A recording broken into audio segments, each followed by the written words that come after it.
BFM Business, Intégral Bourse, jusqu'à 18h, le Club de la Bourse. À nos côtés, ce soir jusqu'à 18h, Béatrice Philippe, présidente de 4 Points AM. Béatrice, bonsoir. Bonsoir Grégoire. AM, je dis, AM, c'est 4 Points AM. Béatrice Philippe. François Jubin, président de Wise AM. François, bonsoir. Bonsoir Grégoire. Et Jacques Tébéka, directeur de la gestion de Monsartis. Jacques, bonsoir. Bonsoir. L'ambiance s'améliore. Tout à l'heure, un intervenant nous disait qu'on a une franche amélioration, une vraie amélioration de l'ambiance sur les marchés. Alors c'est un commentaire de marché assez immédiat que je vous demande, mais qu'est-ce que vous retenez là du comportement du marché aujourd'hui, hier, avant-hier? Est-ce que vous reprenez à votre compte, Jacques Tébéka, l'idée d'une franche amélioration, d'une ambiance qui s'améliore là sur les marchés aujourd'hui?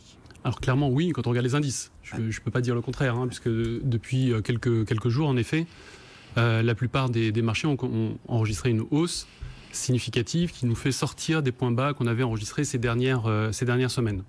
Après, si on veut prendre un tout petit peu plus de recul par rapport à la situation, il y a l'environnement économique, et là, clairement, depuis quelques mois, et même depuis l'année dernière, 2017, on a vu une nette amélioration avec une synchronisation de la reprise simultanée, etc., au niveau global, et une croissance qui est largement positive dans la plupart des pays. Et pour autant, en fait, si je reviens sur les marchés financiers, le début d'année a été assez chahuté de par des risques géopolitiques, des risques de guerre commerciale, notamment décrétés par Trump. Là où l'année 2017, à l'inverse, on avait cet environnement économique assez positif et le risque géopolitique a été assez faible. C'est vrai. Parce que, on a eu des tirs de la Corée du Nord, des essais de nucléaires, mais le marché n'a quasiment pas réagi à ce type de nouvelles. Donc, si on prend un peu de recul par rapport à ce changement, par rapport à ces nouvelles, à cet environnement macro qui reste très positif, mais ces marchés boursiers beaucoup plus chahutés, il y a un changement dans la psychologie des investisseurs qui se traduit par un peu plus de nervosité liée à un certain nombre de points, donc le risque géopolitique, et on arrive donc sur la partie guerre commerciale qui met en péril, je mets des guillemets parce que c'est peut-être un peu excessif, qui met en péril le cycle de reprise synchronisé dont je parlais précédemment, et également des niveaux de valorisation évidemment élevés, et surtout le point majeur, c'est que avec cette reprise qui a été mise en place, les investisseurs ont intégré que la croissance revenait, donc était positive, et en toile de fond des politiques monétaires qui resteraient longtemps, durablement accommodants. Et évidemment, plus on avance vers un cycle de reprise, plus on est sur une crête, avec d'un côté, si la croissance venait être encore plus positive, des risques d'inflation et donc de modification de politique monétaire, ou de l'autre, dans un contexte de resserrement de la politique monétaire aux États-Unis, des inquiétudes sur l'impact éventuellement sur la croissance des deux côtés. On est un petit peu en phase d'incertitude. Et donc ces différents éléments se sont traduits par un peu de stress en début d'année. Marché un peu lourd, quoi. Un marché un peu lourd, très lourd même. Très lourd, très lourd, parce qu'on a enregistré une baisse de plus de 10%. Et évidemment, dans cette phase, il y a des phases de reprise. Mais le prétexte pour vous, c'est quoi? C'est vraiment le risque géopolitique, le risque commercial là, qui sert de prétexte au marché dans un sens ou dans un autre? C'est la détente de ces risques-là qui explique aujourd'hui, c'est ça. Voilà. Oui. Et probablement aussi des flux. Alors après, il y a toujours des notions, quand le marché rebondit, il y a plus de flux à l'achat en moyenne, en marginal qu'à la vente. Donc face à des baisses, dans un contexte de taux bas, des investisseurs qui reviennent sur le marché action qui a corrigé depuis le début de l'année. Donc il y a des facteurs techniques fondamentaux qui justifie en partie le rebond récent. Mais en toile de fond, toujours cette incertitude globale. Non, mais les sujets restent là, effectivement. Ils vont, ils viennent, mais ils finissent toujours par réapparaître un jour ou l'autre. Vos commentaires, François Jubin, sur le contexte immédiat des marchés. Là, quels sont les éléments qui retiennent votre attention de manière assez ouverte?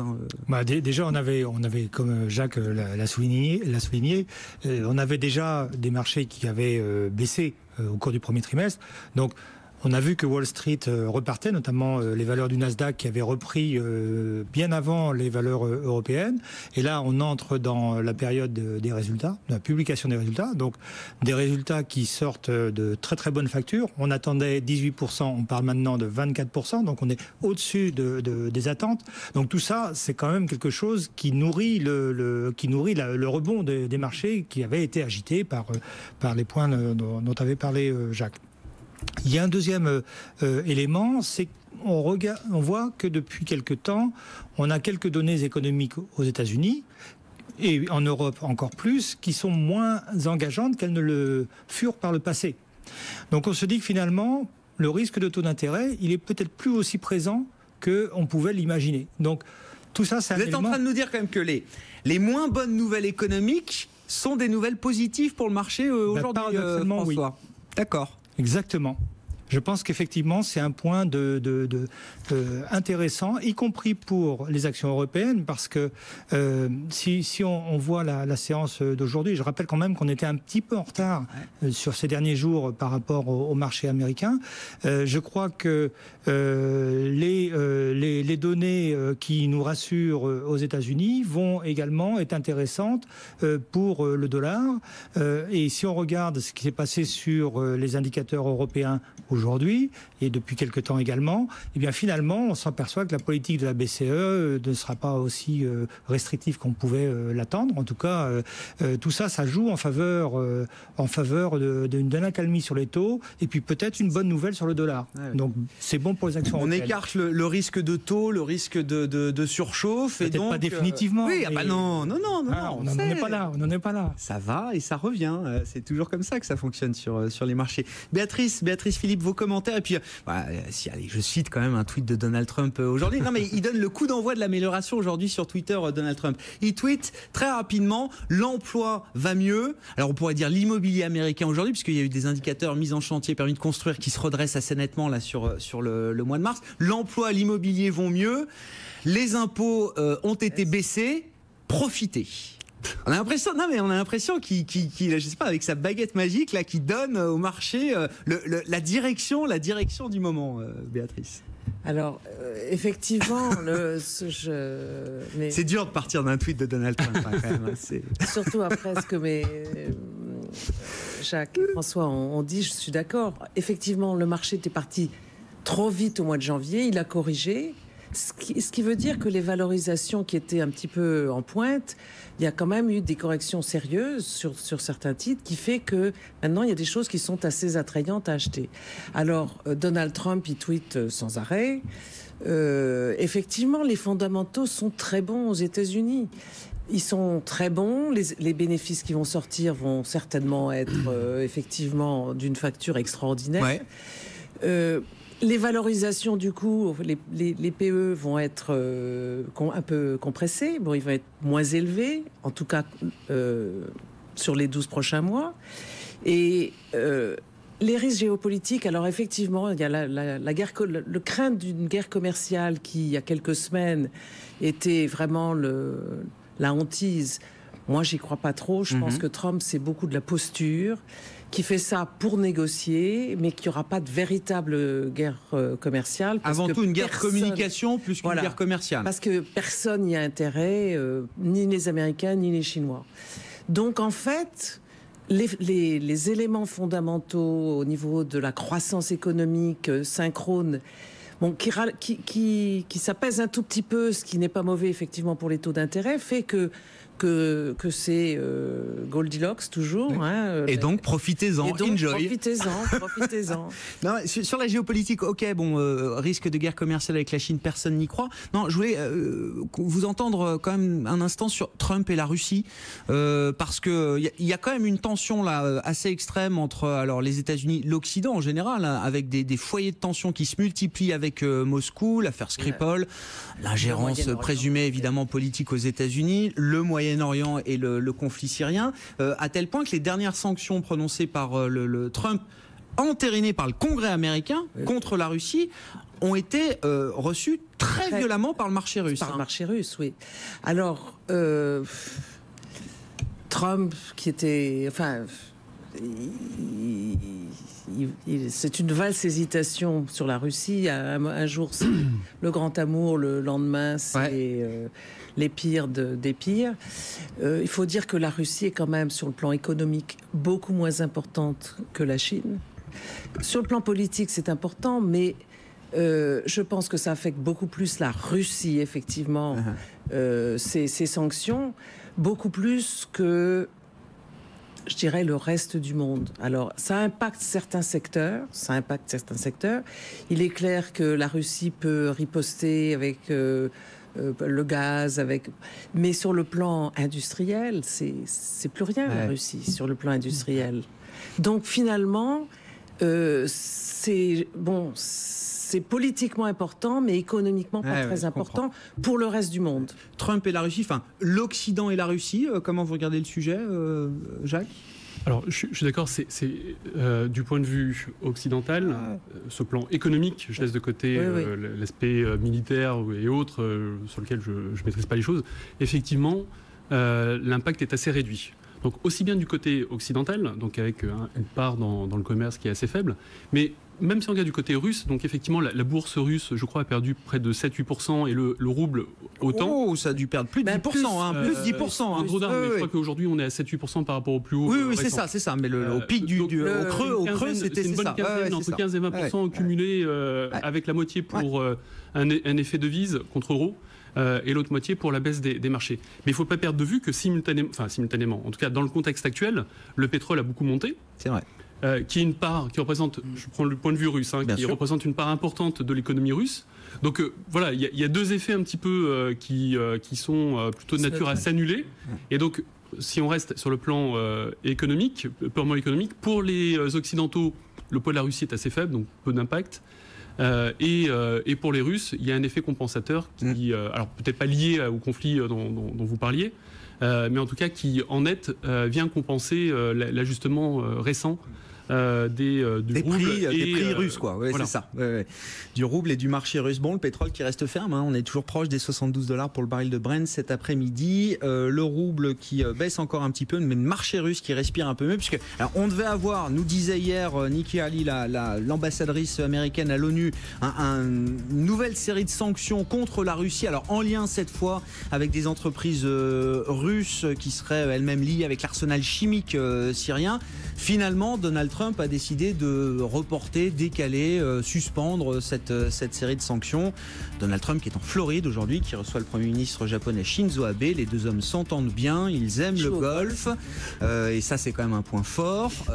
Donald Trump se détend un petit peu. Non, mais ils vont parler quand même de sujets sérieux parce qu'il y a la Russie, il y a la Syrie, il y a l'Iran qui va quand même très très vite revenir parce que Donald Trump doit donner ses décisions, sanctions ou non contre l'Iran mi-mai. Et puis bien sûr, avec le Japon, c'est le dossier nord-coréen du point de vue géopolitique qui sera bien sûr abordé avec toujours la perspective d'un haut sommet entre le dictateur nord-coréen et le président américain fin mai ou peut-être début juin. Donc la géopolitique qui va quand même continuer de nous accompagner pendant encore un bon moment. Les marchés en attendant se détendent, l'ambiance est un peu plus propice à la prise de risque. On voit le marché américain qui gagne 1,5% et puis en Europe on va clôturer sur une belle hausse. Le CAC 5364 points désormais en hausse de 1%.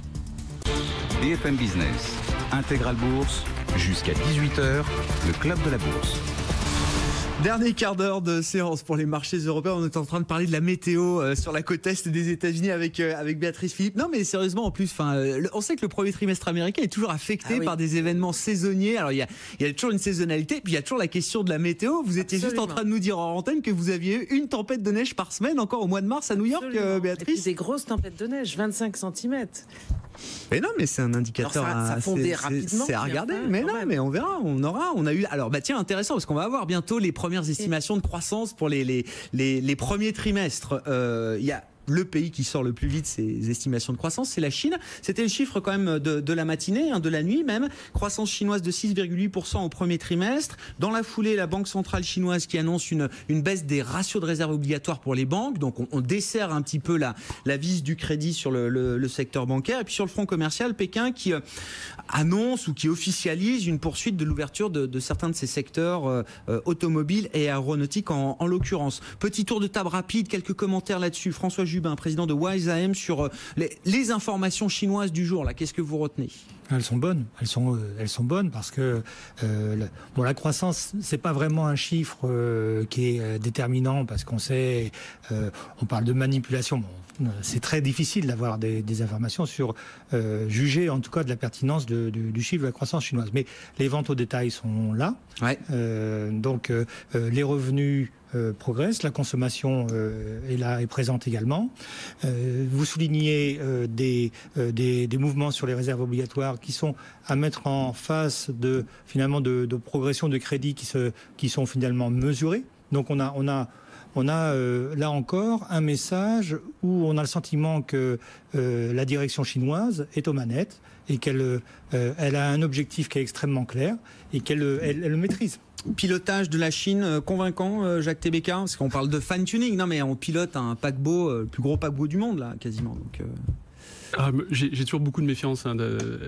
L'histoire nous enseigne que l'impression de pilotage d'une économie, qu'elle soit grosse ou petite, même aussi administrée que la Chine. Surtout quand elle est aussi administrée que la Chine, à un moment pose quelques problèmes. Alors sur le chiffre déjà de PIB, alors effectivement, François, je suis d'accord avec ce que disait François, il n'y a pas de surprise. Enfin, je veux dire, je rappelle juste, moi j'aime bien toujours rappeler cet élément de base. Là où les statistiques dans les autres pays développés sont plutôt développées, etc., avec des instituts statistiques dans tous les sens, etc., les chiffres du PIB sortent beaucoup plus tard. C'est les Chinois, comme vous le disiez en introduction, qui sortent les premiers la statistique. Donc on est le mi-avril, oui, c'est ça, le 17. Et ils sont capables de calculer le PIB qui se termine le 31 mars. C'est quand même assez exceptionnel d'un point de vue statistique, sachant qu'une partie des estimations se fait sur des sondages, remonter beaucoup d'informations. Enfin, imaginez tout le pilotage, moi, ce qui m'intéresse. Comment vous jugez le pilotage de l'économie chinoise aujourd'hui? Donc je ne reviens pas sur l'ensemble des chiffres qui sont très bons. Moi, je reviendrai juste sur un point qui me semble important dans ce pilotage dont vous parlez. C'est qu'aujourd'hui, l'économie chinoise est extrêmement endettée. Quand on regarde les ratios globaux de la Chine, privé et public, c'est ça. Privé comme public, c'est des niveaux d'endettement qui sont élevés. Alors, qui sont associés avec un niveau de croissance qui reste soutenu et des espoirs dans l'avenir qui sont assez forts de la part aussi bien des entreprises que des ménages, et donc qui les poussent à s'endetter. Mais voilà, c'est vraiment le point à surveiller. Au-delà des chiffres de court terme qui en effet sont bons, mais comme ils sont bons de manière générale, comme je le rappelais tout à l'heure, dans les autres pays. Donc il n'y a pas de raison que la Chine, qui est branchée sur le commerce international, ne bénéficie pas de cette envolée, de cette accélération de la croissance globale dont on parlait tout à l'heure. Le FMI a relevé d'ailleurs encore là, un certain nombre de ses prévisions. Le FMI, Banque mondiale, qui tiennent leur réunion de printemps cette semaine à Washington. Le FMI a publié ses nouvelles prévisions économiques pour les 2 prochaines années. Prévisions sur la croissance du commerce mondial qui accélère. Enfin, le FMI relève encore sa prévision de croissance pour le commerce mondial cette année à plus de 5% désormais. Sur la question de l'ouverture progressive, graduelle des secteurs industriels, automobiles, aéronautiques, c'est les 2 secteurs dont on parle aujourd'hui, avec des entreprises étrangères qui, à terme, vont pouvoir détenir plus de 50% dans une entreprise chinoise, dans ces secteurs-là aujourd'hui. Bon. Ça va dans le bon sens. Enfin, je demande. Bon sens, oui, je pose la question quand même, mais oui, ça va dans le bon sens. Il y a une petite étoile quelque part. Les Chinois, je sens bien la petite étoile avec la petite réserve. Donc c'est juste savoir qu'est-ce que ça nous dit. Est-ce que la communication maintenant elle est bonne? Et puis, est-ce que les entreprises européennes, américaines, occidentales vont en profiter là? Alors, on parlait tout à l'heure de guerre commerciale. Ouais. Donc, je pense qu'il faut remettre ça dans ce contexte avec les pressions de Trump, le discours assez va-t-en-guerre de Trump. Et peut-être c'est une petite concession faite dans cette ambiance en disant oui, regardez, nous on fait nos efforts, on s'ouvre davantage. Et donc on est dans ce jeu aussi, dans cette posture politique. Donc on est les gentils, vous êtes les méchants, quoi. Voilà, il y a un peu de ça. Il y a un petit peu de jeu de rôle. Mais d'un point de vue purement économique, hormis les petites étoiles annexes et autres à l'annonce, donc que je ne connais pas et donc je ne commenterai pas, la nouvelle est bonne. C'est une bonne nouvelle. Bon, François et puis Béatrice. Oui, sur l'endettement, je pense que on en a beaucoup parlé déjà tout au long de l'année 2017. Très honnêtement, si on compare l'endettement chinois privé et public à l'endettement qu'on a dans les pays développés, franchement, il n'y a pas de quoi s'inquiéter. Vraiment, on a des ratios qui sont à peu près similaires, voire dans certaines économies développées qui sont plus inquiétants. Regardons le Japon, par exemple. Personne n'a rien à redire sur cette histoire-là. Donc, oui. En tout cas, pour le moment, ça n'inquiète pas les marchés sur ce sujet-là. Non, c'est vrai. Donc voilà. Et puis, je pense que la Chine s'inscrit résolument dans l'organisation d'une économie mondiale. Et donc, elle va donner des signes d'ouverture. Elle va effectivement, comme le soulignait Jacques, montrer que elle va jouer, elle va remplir sa part du jeu. Béatrice, sur la Chine. Il ne faut pas oublier qu'à Davos, c'est le président chinois qui était le grand chantre du libre-échange. Et l'Amérique qui était au contraire protectionniste. Ceci dit, moi, ce que je trouve très important en Chine, c'est que le consommateur consomment de plus en plus. Et malgré tout, ils sont très nombreux. Et donc la consommation qui a de plus en plus d'importance, alors qu'il y a quelques années encore, c'était vraiment les entreprises publiques, l'industrie, l'infrastructure. On en parle depuis des années du basculement du modèle chinois, mais la réalité, elle est aujourd'hui, c'est ça. Elle est aujourd'hui là et elle ne fait que commencer. Quant à l'endettement, je suis d'accord, oui, il faut être inquiet pour tous, mais pas plus pour la Chine que pour d'autres. Bon, juste un petit mot sur la partie endettement. Rapide. Ouais, parce que je veux qu'on avance. Évidemment, il y a le niveau d'endettement, et quand on compare à ce qui se fait au niveau des autres pays, on est sur des ratios similaires. Mais au-delà du niveau d'endettement, il y a aussi la concentration de l'endettement qui est important. Je vais prendre juste un exemple simple. Il y a des pays qui ont fait défaut avec des taux d'endettement autour de 40-45%, autour de 40-50%, là où d'autres sont sur des niveaux d'endettement beaucoup plus élevés. Donc c'est l'enjeu. C'est pas simplement évidemment le taux d'endettement, mais qui détient, et est-ce que ça se traduit quand ces agents font défaut par une propagation du choc à l'ensemble de l'économie, et donc qui rejoint la dimension contagion au sein de l'économie. Sur la consommation chinoise, on a eu pas mal de discours là, des boîtes de luxe, alors LVMH, L'Oréal aussi, Jean-Paul Agon qui parle d'une véritable explosion du marché du luxe dans le monde aujourd'hui. Et quand il parle du marché du luxe, il parle très largement de l'Asie où il enregistre des croissances spectaculaires. Incroyable. Comment vont les banques américaines, Béatrice ? Les banques, je pense que ça dépend des banques, pas toutes forcément. On est en période de publication de résultats, hein. Voilà, c'est pour ça que je pose la question, parce qu'on a eu les résultats de plusieurs grandes banques américaines depuis vendredi. Non, les résultats ont été très bons. Je voyais aujourd'hui qu'une des banques régionales, Regions Financial, baissait, donc j'imagine, j'ai pas eu le temps de regarder les résultats, mais je pense qu'ils n'ont pas été aussi bons. Non, mais j'ai l'impression qu'on vend les nouvelles. JP Morgan, les résultats étaient très bons, le titre a perdu 2,5% vendredi. Goldman Sachs, les résultats sont très bons, là aussi, trading record, tout va très bien. Le titre perd 1%. Votre banque régionale, là aussi, visiblement, on vend un peu la nouvelle. Non, mais les résultats ont été bons, le trading a été bon, parce qu'il y a eu de la volatilité, donc les trading desks ont fait du business. Hein, donc... Ça fait longtemps qu'on n'avait pas eu ce discours sur le trading. Ah oui, sur le trading, ça fait... l'année dernière, il n'y avait aucune volatilité, il n'y avait pas de trading. Donc là, le premier trimestre a été très bon pour les banques. Très bon. Sur les banques, messieurs, Jacques, mais moi, François, j'aime pas trop les banques. Mais... Bon, vous aimez pas trop les banques ? D'une façon générale. Bon, on parlera de la... On parlera... C'est difficile à comprendre. Moi, j'aime bien investir dans ce que je comprends. C'est important. Ça, c'est Warren Buffett, qui s'est pas privé d'investir dans les banques quand il fallait le faire quand même. Warren Buffett, il nous fait toujours le coup à chaque fois, mais capable d'investir quand même dans les banques. On parlera de la tech américaine, parce que le gros enjeu de la saison de publication de résultats, c'est aussi la tech américaine. On marque une pause dans un instant, mais juste Béatrice, gardez la parole. Donald Trump a nommé 2 nouveaux membres de la Fed, dont le vice-président Richard Clarida, que personne ne connaît évidemment. Si on connaît, il est connu. Il était chez Pimco. Ah, il était chez Pimco. Pendant 16 ans. Et c'est un économiste. C'est un économiste. Oui, ça j'ai vu qu'il était économiste, qu'il était chez Pimco, mais c'était pas. C'était quelqu'un, une sommité alors. Une sommité. Enfin, il n'était pas très connu. D'accord. Mais enfin, c'était quand même. Bon, en tout cas, il n'était pas. Alors, il était connu des initiés. Mais qu'est-ce qu'on peut en dire, Béatrice et puis Jacques ? Qu'il est assez modéré, qu'il est plutôt favorable au président Jerome Powell. Ceci dit, je ne le connais pas personnellement, mais je pense que c'est quelqu'un qui est, disons, modéré. Donc ça fit bien avec Jérôme Powell et ça vient compléter un peu le tour de table du Conseil des gouverneurs. Il y a une dame aussi, Michelle Baumann, je crois, qui a été nommée du Kansas, spécialiste de la régulation bancaire. La régulation bancaire, voilà. Il paraît qu'elle est très compétente, mais alors là aussi, je ne la connais pas du tout. Alors sur Richard Clarida. Richard, je ne le connais pas aussi, je ne le connais pas non plus personnellement. Un mot rapide pour qu'on marque rapide. Donc c'est une surprise par rapport à Powell, qui n'est pas du tout économiste, qui n'est pas du tout dans le milieu bancaire et financier, Powell. Donc c'est quelqu'un qui est un économiste, Clarida, qui a beaucoup travaillé sur la politique monétaire et entre autres sur des règles type règles systématiques de fixation des taux. Et un de ces papiers qu'il a publié récemment, c'était pour montrer que le taux neutre aux États-Unis, qui historiquement était plutôt autour de 4, il est plutôt revenu à 2. Donc ça se traduit par une modération Enfin, effectivement, ça va dans le sens d'une modération en matière de politique économique. Après, ça présage pas de ce qu'il fera dans l'avenir. Je rappelle juste rapidement Bernanke, qui a été nommé au moment de la crise financière, la grande crise financière de 2007-2008, a fait la plupart de ses travaux sur la crise de 29. Et les premiers mois de la crise, il a dit non, mais pas de sujet, il se passe rien, vous inquiétez pas.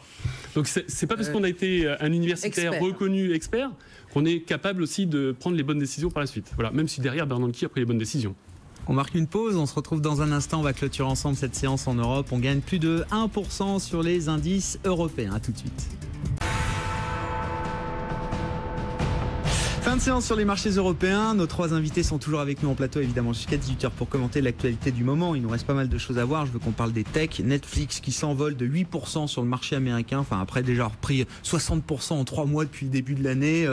Plus que doublé en 2017. Enfin bon, bref, c'est incroyable l'histoire de Netflix aujourd'hui. Alors, complète, de plus en plus décorrélée d'ailleurs des autres grandes GAFA, Facebook, Amazon, Google, qui ont quand même un peu ralenti le rythme de progression ces derniers temps avec quelques affaires là qui tournent autour de ces grands noms. On pourra en reparler dans un instant, mais d'abord le marché parisien concrètement qui gagne 1%, le CAC à 5361 points et Jean-Luc Hussac avec nous en duplex chez Perceval Finance Conseil. Jean-Louis, vous parliez tout à l'heure de vraie amélioration sur les marchés, sachant que la question du potentiel devant nous est pas encore tout à fait claire.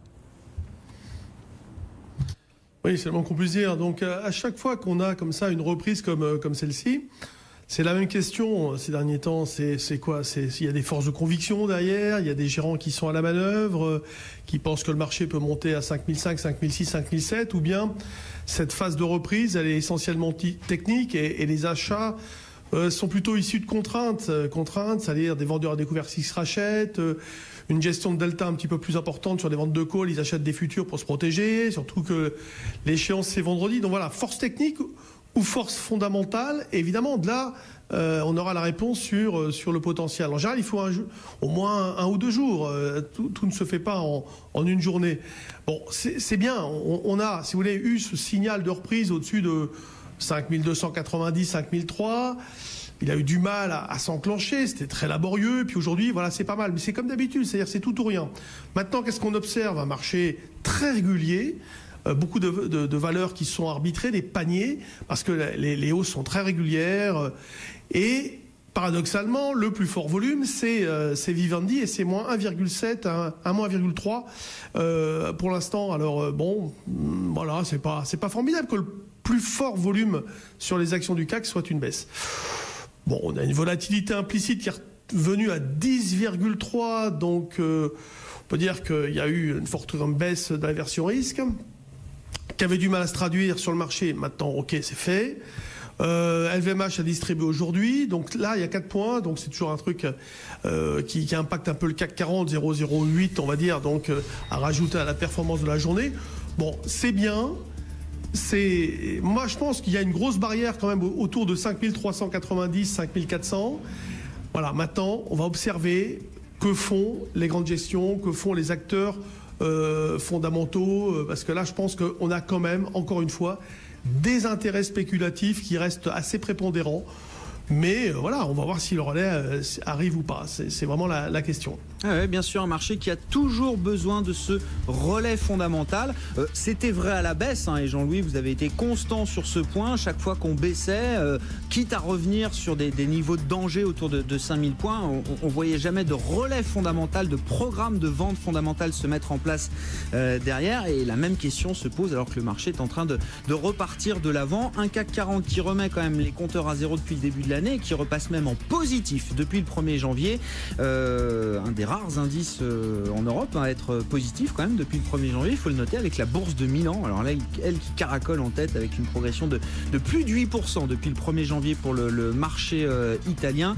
Et ce soir, le CAC qui termine donc sur une note positive, comme l'ensemble des marchés européens, plus 0,76% à l'arrivée pour l'indice parisien, 5353 points. Vous étiez un peu chafouin avec Vivendi, Jean-Louis, effectivement, Vivendi qui signe la plus forte baisse du CAC, moins 1,4% dans des volumes volume fourni. Vivendi englué dans ses affaires italiennes, qui publiait ce matin un communiqué pour défendre sa stratégie chez Telecom Italia face à des adversaires qui critiquent aujourd'hui Vivendi, et notamment le fonds activiste Elliott, qui lui aussi est actionnaire de Telecom Italia. Quelques prises de profit sur des valeurs qui ont beaucoup monté encore ces derniers temps. Un Kering, moins 0,3%, LVMH. Peut-on parler de prise de profit moins 0,02% pour un titre comme LVMH qui doit gagner déjà peut-être plus de 15% depuis le début de l'année? Donc juste une pause pour LVMH. Et puis on reconsidère certains dossiers. Alors le secteur foncier qui est recherché de manière assez récente, avec des taux d'intérêt qui restent très très bas. 10 ans allemand toujours scotché autour de 50 points de base. Unibail-Rodamco progresse de plus de 3% ce soir. On parlait de la Chine qui donne des gages sur l'ouverture de ses secteurs automobiles et aéronautiques aujourd'hui. Ouverture évidemment aux entreprises étrangères qui pourront à terme détenir plus de 50% dans leur co-entreprise, dans leur filiale sur place. Le titre Airbus gagne près de 3% ce soir. Peugeot gagne plus de 2%. Dans cette ambiance qui se détend, les valeurs cycliques liées aux matières premières ont été plébiscitées par les investisseurs. On voit ArcelorMittal qui gagne un peu plus de 2%. Et puis quand même les résultats d'entreprise qui sont les juges de paix du moment. Alors Goldman Sachs, les résultats sont très bons, mais on vend un peu la nouvelle. On a vu un peu les mêmes réactions de marché sur les résultats des autres grandes banques américaines ces derniers jours. Netflix, telle une fusée qui poursuit sur son parcours, plus 8%. Et puis quand même dans le secteur de la publicité, alors que la semaine était compliquée, on a l'affaire WPP qui a plombé le titre WPP, un peu le secteur hier. Aujourd'hui, Omnicom, un des 3 grands groupes mondiaux de publicité, a sorti des résultats trimestriels supérieurs aux attentes. Omnicom progresse de près de 3% à Wall Street cet après-midi. Et par sympathie, on voit quand même des titres en Europe qui réagissent positivement. Exemple Publicis qui progresse de 2% cet après-midi. BFM Business, Intégral Bourse, on refait la séance. On refait la séance, nos invités en plateau, Béatrice Philippe, présidente de 4 Points AM, François Jubin, président de Wise AM, et Jacques Tebeka, directeur de la gestion de Mansartis. Je transmets la question de Jean-Luc Hussac. Enfin, vous l'avez entendu, que font les gestions aujourd'hui? Juste un petit mot, effectivement, par rapport à la situation de marché et par rapport aux initiatives que vous avez pu prendre, que vous ambitionnez de prendre. Qu'est-ce qu'on peut dire à ce sujet chez Mansartis, Jacques? Alors, nous, ce qu'on a plutôt fait récemment, il y a quelques mois, c'est plutôt de réduire nos expositions, donc de prendre nos bénéfices dans un marché qui a plutôt eu un début d'année rapide. Donc, ça a été de prendre nos bénéfices et pour l'instant, donc pour répondre rapidement, pas de repositionnement. Qu'est-ce qui vous freine encore aujourd'hui là pour reprendre position là? Les marchés sont revenus sur les niveaux, ont repris une grande partie de la baisse qui avait été initialement mise en place, générée. Donc pour l'instant, on revient sur les niveaux antérieurs, donc on n'a pas de velléité à revenir aujourd'hui sur les marchés de manière très significative, plus agressive. D'accord, je comprends. Pour répondre rapidement. Oui, mais c'était très bien, c'est clair comme commentaire. Je ne veux pas qu'on rentre forcément plus dans le détail.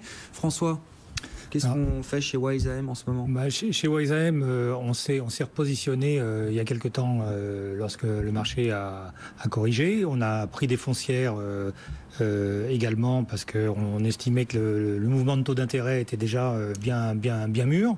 On a pris également des marchés émergents. Et là, on est malheureusement, on ne peut pas avoir raison tout le temps. On voit que sur les marchés émergents, on peine, rien d'inquiétant pour le moment, mais on voit bien qu'on a des difficultés à accrocher le reste des wagons.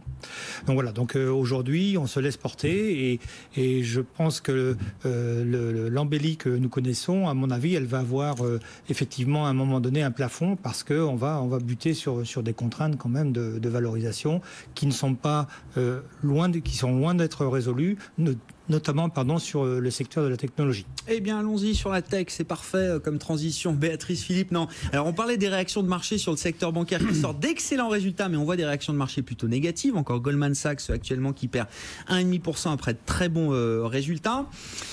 Comment est-ce qu'on attend les résultats des grandes valeurs technologiques? Je regardais l'enquête mensuelle de Bank of America Merrill Lynch auprès d'un grand nombre de gérants dans le monde.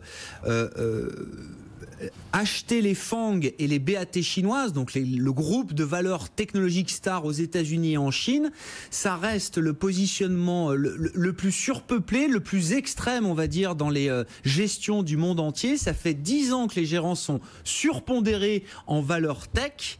Est-ce que c'est légitime encore aujourd'hui ou est-ce que ça devient inquiétant dans le contexte actuel et à quelques jours des résultats des grandes valeurs technologiques ?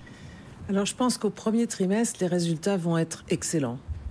Netflix que vous avez cité, c'est pas une vraie tech parce que c'est de la consommation discrétionnaire, mais enfin c'est quand même une tech.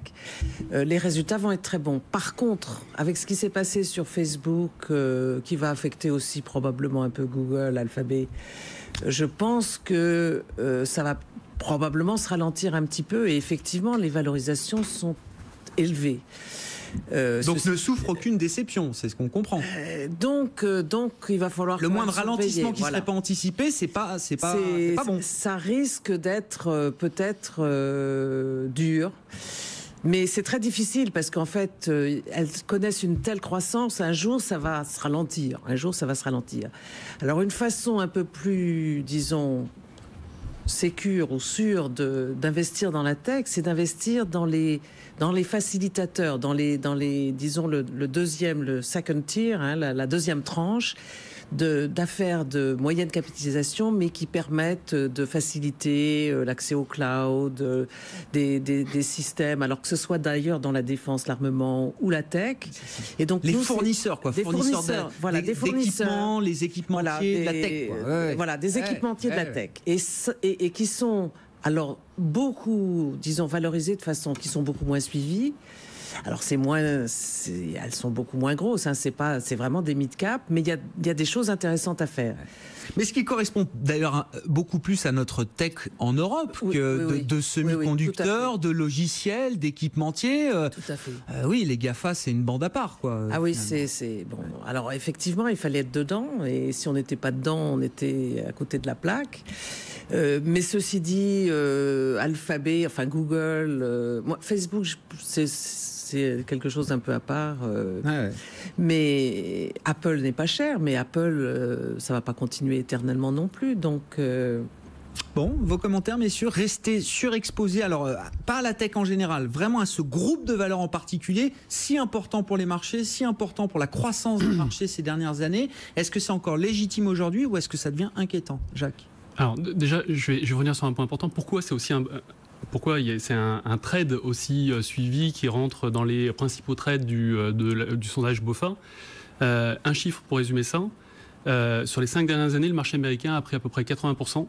30% viennent du secteur techno. Ah oui. Donc pas loin de la moitié de la performance. Sur 5 ou 6 titres. Et en plus, si on concentre, là je prends juste le secteur techno au sens geeks du terme, donc si on concentre, c'est encore plus important que le chiffre que je viens de donner.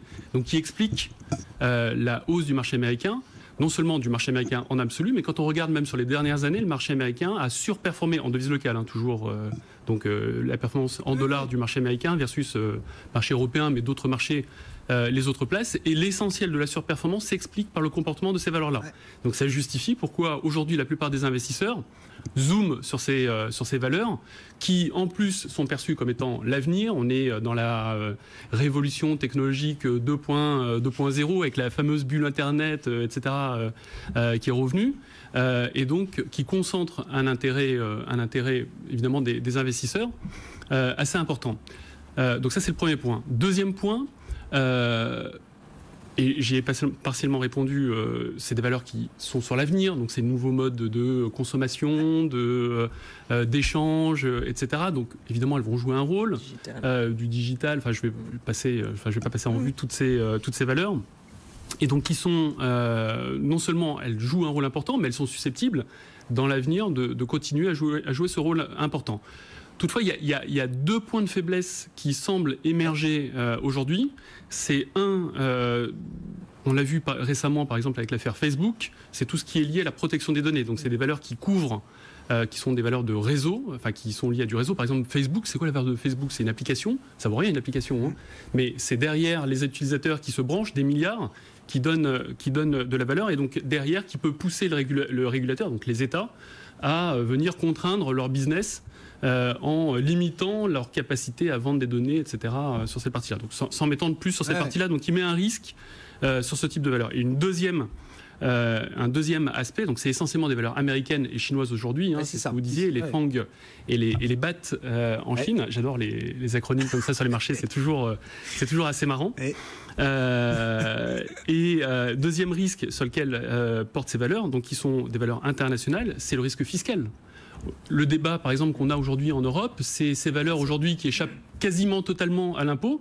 Comment demain on va réintégrer cette nouveau type d'économie dans la fiscalité européenne et autres. Donc il pose deux sujets. Oui, c'est ça. Des faiblesses qui émergent un peu nouvelles. Structurelles, parce que c'est l'avenir, mais en même temps des faiblesses importantes qu'il faudra surmonter. Continuer à être surpondéré sur la tech, sur ce groupe de valeurs précisément, François Jubin, c'est une bonne idée ou est-ce que non, il faut commencer à revoir un peu les pondérations de ce groupe de valeurs là aujourd'hui? Ce groupe de valeurs, si je devais en retenir une, peut-être Alphabet, parce que je pense qu'effectivement, il y a plein d'histoires à raconter autour d'Alphabet et son portefeuille de participation. Mais pour le reste, je sais pas, regardons Facebook, 50% de taux de marge. Est-ce que vous pensez que le taux de marge de Facebook va pouvoir être maintenu à ce niveau-là dans les années à venir? Si vous répondez par la négative, faut pas y être. Amazon, superbe modèle, superbe valeur, taux de marge 2%. Donc si vous pensez que Amazon va être capable de passer des taux de marge de 2 à 7, voire 10%, très bien, restez sur Amazon. Mais je doute que sur son panier d'activité, il réussisse à obtenir ces éléments-là.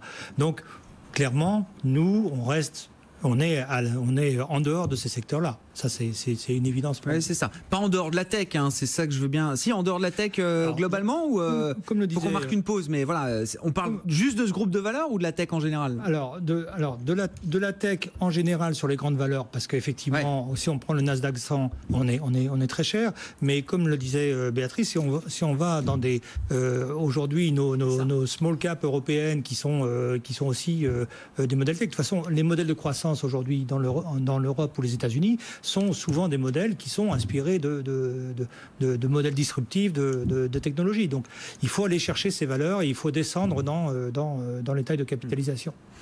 Bon, les FANG qui se portent plutôt bien aujourd'hui, Netflix, qui la fusée du moment au sein de ce groupe de valeurs, le titre Netflix qui bondit de plus de 8% après ses résultats trimestriels publiés hier soir. On aura IBM ce soir et puis les grandes valeurs tech qui poursuivront leur publication. Alors ce sera plutôt la semaine prochaine pour les valeurs qu'on attend, type des Apple, type des Facebook, évidemment, qui sera particulièrement suivi sur ce premier trimestre. Le CAC à l'arrivée ce soir, plus 0,9%, plus 0,76%, pardon, 5353 points. Une pause et on retrouve nos invités dans un instant pour conclure ce club de la bourse. BFM Business, Intégral Bourse, jusqu'à 18h, le club de la bourse. Quelques minutes en compagnie de nos invités. Rapide tour de table sur la séquence européenne d'Emmanuel Macron. Alors, il était devant le Parlement européen ce matin, mais il sera surtout à Berlin jeudi pour tenter de relancer les projets de réforme de la zone euro aux côtés d'Angela Merkel. Jacques, est-ce qu'on retombe dans le scénario d'un blocage politique là, de la zone euro Non, c'est pas un risque, mais l'Europe a besoin d'avancer. Enfin, on en parlait en off. L'Europe a besoin d'avancer pour se construire face à des blocs importants autour d'elle. Et donc, c'est un enjeu très important pour l'Europe. Ouais. Mais c'est pas un enjeu de courte vue immédiat pour les marchés des investisseurs, c'est ça? Non, aujourd'hui, l'enjeu n'est pas là. Ce que regardent les investisseurs, c'est plutôt ce que fait la Banque Centrale Européenne. C'est ça. C'est quand elle va arrêter son quantitative easing. Ça, c'est des enjeux importants pour les investisseurs. La construction européenne, je pense que tout le monde l'a intégré, enfin tous les investisseurs ont intégré que c'est un enjeu de moyen-long terme. Bon. Long terme. Alors moi, je pose le problème un peu de manière immédiate, mais il y a un sommet Conseil européen fin juin où on est censé, l'Allemagne et la France, venir avec une feuille de route nouvelle, claire, précise de comment est-ce qu'on avance. À ce stade, c'est difficile de savoir si on aura des éléments très tangibles d'ici quelques semaines. François Jubin, un commentaire? Notre président pousse. coup de pouce. Ouais. Mais malheureusement, c'est pas facile de faire bouger nos amis européens. On sait que Angela Merkel est un peu gênée dans son propre pays. Non, ce que j'ai retenu de son intervention, c'est cette ligne de mire sur les élections 2019. Ouais, élection européenne. Élection européenne de 2019. Et là, moi je trouve qu'il a bien posé l'enjeu qui est celui de créer une Europe qui soit dynamique face à deux superpuissances que sont les États-Unis et la Chine. Question de la place de l'Europe face aux deux blocs que vous décrivez, Jacques Tébéka, François Jubin. Et pour conclure, Béatrice Philippe, sur l'Europe, comment est-ce que vous regardez la séquence je pense que européenne ? Macron, notamment s'il réussit sur le plan intérieur avec les grèves en cours, a vraiment le rôle de leader pour l'Europe, qui est extrêmement important. Donc pour moi, c'est vraiment un point d'inflexion où il réussit et il arrivera à emmener les autres Européens. Et c'est la perception des investisseurs étrangers qui pourrait fondamentalement changer, vous dites, vis-à-vis de l'Europe ? Je pense personnellement que c'est très important. Alors les Américains, bon, le problème c'est que ça les intéresse. Ils regardent surtout l'Amérique et la Chine, mais pas beaucoup l'Europe. Ne rêvons pas, d'accord. Ne rêvons pas.